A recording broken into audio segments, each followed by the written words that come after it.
Miss হবে না আপনার পছন্দের টিভি শো। দেখুন জি5 অ্যাপে একদম ফ্রি।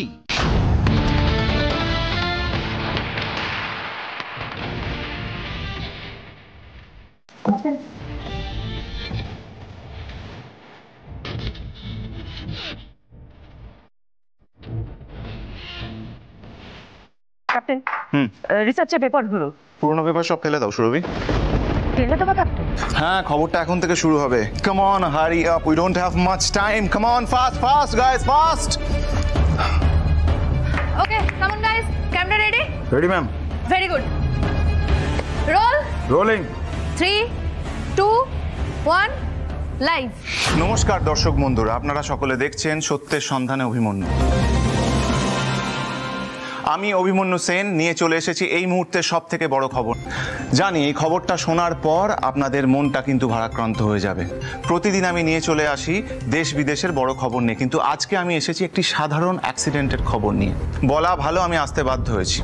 গতকাল রাত্রে এক অজ্ঞাত পরিচয় ব্যক্তির গাড়ির ধাক্কায় মৃত্যু হলো এক যুবকের, এবং তার সাথে থাকা একটি বাচ্চা ছেলে, সে এখন মৃত্যুর সাথে পাঞ্জা লড়ছে। আপনারা বলবেন দর্শক বন্ধুরা, আপনারা তো এরকম খবর রোজই শোনেন। আসলে কি বলুন তো, আপনাদের অভ্যাস হয়ে গেছে। কিন্তু গতকাল যে ঘটনাটি ঘটেছে, এরকম মর্মান্তিক ঘটনা আপনারা এর আগে শোনেননি। যে যুবকটি মারা গেল, সে তার ফ্যামিলির একমাত্র আর্নিং মেম্বার ছিল।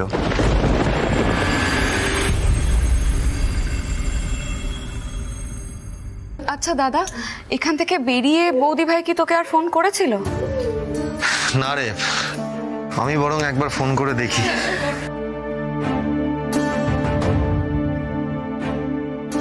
সুজানা, দিদিদের লাইভ নিউজ থেকে দুবাই নিউজটা দেখাচ্ছে। তাহলে এখানে চালাতে বলি, টিভিতে আমরা সবাই মিলে দেখতে পাবো। আমি বলছি, যা যা শুনুন, একবার গিয়ে বল। কিন্তু আমি এক্ষুনি বাইরে গিয়ে দেখলাম হসপিটালের নেটটা ঠিকঠাক কাজ করছে না। কি চালাচ্ছে চালাচ্ছে, চল চল চল, হলো?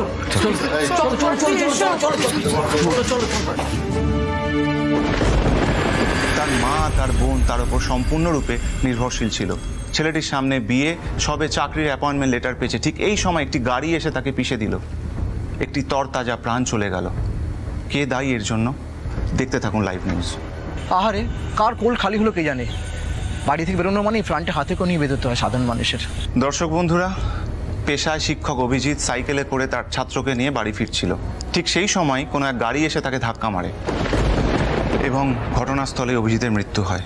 এবং ওই যে বাচ্চা ছেলেটি, সে এখন হসপিটালে আশঙ্কাজনক অবস্থায় রয়েছে। তার প্রিয়জনেরা তার জন্য ঈশ্বরের কাছে প্রার্থনা করছেন। সাবাস বৌদি ভাই, একদম ঠিক অস্ত্র তুলে ধরেছো, সাবাস। আমার জলন্ত ছেলেটা টিভির খবর হয়ে গেল। ভগবান, আমার ছেলেটাকে আমার কাছে ফিরিয়ে দাও না, আমার কাছে ফিরিয়ে দাও আমার বুবা।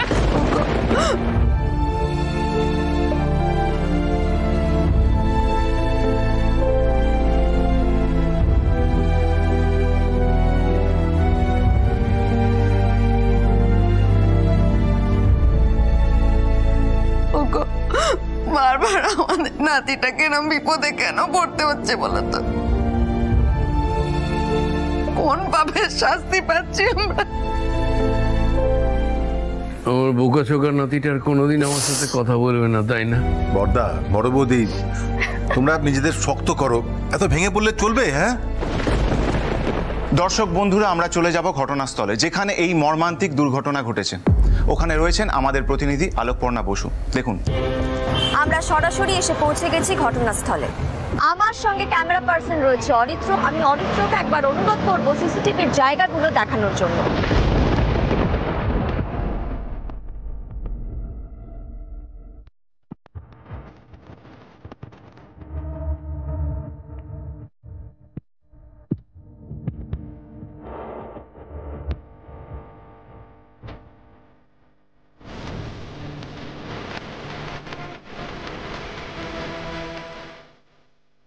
আপনারা দেখলেন যে কোথাও কোনো সিসিটিভি নেই, প্রত্যেকটা পোস্ট কিন্তু খালি, কোনো অ্যাঙ্গেলে কোনো সিসিটিভি লাগানো নেই। আর শুধু তাই নয়, এখানে ঘটনাস্থলে যে পুলিশ কনস্টেবলকে পোস্টিং করা হয়েছে, সেও কিন্তু কোনো উত্তর দিতে চাইছে না।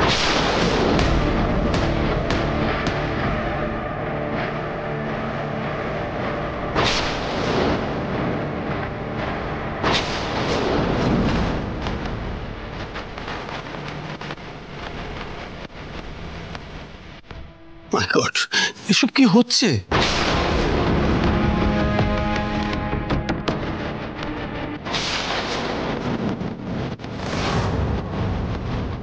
দর্শক বন্ধুরা, পুলিশ বলছেন তারা কিছু জানেন না, কিন্তু আমি বলছি, আমি অভিমন্যু সেন বলছি, তারা নিশ্চয়ই কিছু জানেন, কিন্তু তারা কিছু লুকোনোর চেষ্টা করছেন, কাউকে বাঁচানোর চেষ্টা করছেন, তাই তারা মুখ খুলছেন না। ওই দেখো, পুলিশ বিষয়টা চেপে দিতে চাইছে। যাবেই তো, সাধারণ ঘরের দু একটা ছেলে মারা গেলে কার কি যায় আসে? যদি কোনো নেতা বা মন্ত্রীর ছেলে মারা যেত, দেখতে এতক্ষণ চারদিকে হই হুল্লোড় পড়ে যেত। একদম ঠিক। কোনো হুমড়া চুমড়া ঘরের ছেলে হবে, নতুবা পুলিশের চেপে যাবে কেন? পুলিশ যদি খবরটা চেপে যায়, তাহলে সত্যিটা খুঁজে বার করবে কে? পুলিশ মুখ না খুললেও আমাদের কাজ সত্যিটাকে খুঁজে বার করার, আপনাদের সামনে সত্যিটাকে তুলে ধরা। তাই এই পুরো ঘটনাটাকে আমরা খতিয়ে দেখব, তারপরে সত্যিটা আপনাদের সামনে তুলে ধরব। আমি জানতাম পর্ণা, তুই তোর দাঁত নখ বার করে মাঠে নেমে পড়বি। ঠিক আছে, আমিও দেখি তুই কত দূর যেতে পারিস, কি খুঁজে পাস, কোন সত্যি জানতে পারিস।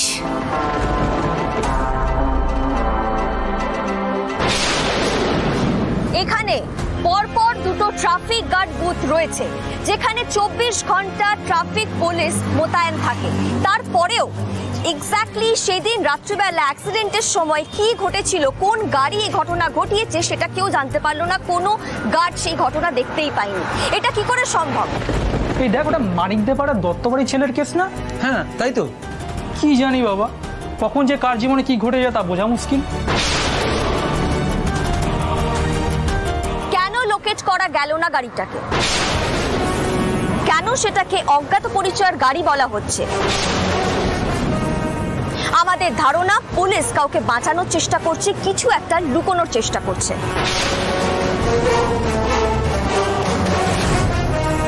ঠিক পয়েন্ট ধরেছে। মানুষের কি প্রাণের দাম নেই নাকি? গাড়ি চালাচ্ছে বলে যে পারবে সে মেরে দিয়ে চলে যাবে। হ্যাঁ, সেটাই তো। পুলিশ কাকে আড়াল করতে চাইছে, কে সে, সেই উত্তর খুঁজে বার করব আমরা। ক্যামেরা পার্সন অরিত্রর সাথে আমি আলোকপর্ণা, লাইভ নিউজ। আমার ছেলেটার এই অবস্থা করে আবার টিভিতে ঢুকে নাটক করছে। বৌদি, দেখো তোমার মনের অবস্থাটা আমি বুঝতে পারছি, কিন্তু এতে বৌদি ভাইয়ের কি দোষ বলো তো? তাও তো পর্ণা কিছু করছে, আমরা তো হাত পা গুটিয়ে দাঁড়িয়ে আছি, কিচ্ছু করছি না। এত বড় সর্বনাশ যে করলো, তার কোনো প্রতিকার হবে না? আমরা পর্ণার পাশে আছি। হ্যাঁ, ও যা করছে একদম ঠিক কাজ করছে। পুলিশ যদি ব্যাপারটাকে ধামাচাপা দেওয়ার চেষ্টা করে, তাহলে কিন্তু এই নিউজের জন্য বড় সড়ো গন্ডগোল হবে। আমার মনে হয় আমাদের এই সময় বৌদি ভাইয়ের পাশে থাকা দরকার। হ্যাঁ হ্যাঁ রে, আমিও সেটাই ভাবছিলাম। চল শোনো, আর টাইম ওয়েস্ট করে লাভ নেই। আমিও যাবো সৃজনদা। বর্ষা, তুমি এদিকটা দেখে রেখো, আর বুবাইয়ের জ্ঞান ফিরলে জানিও। চলো, আসছি।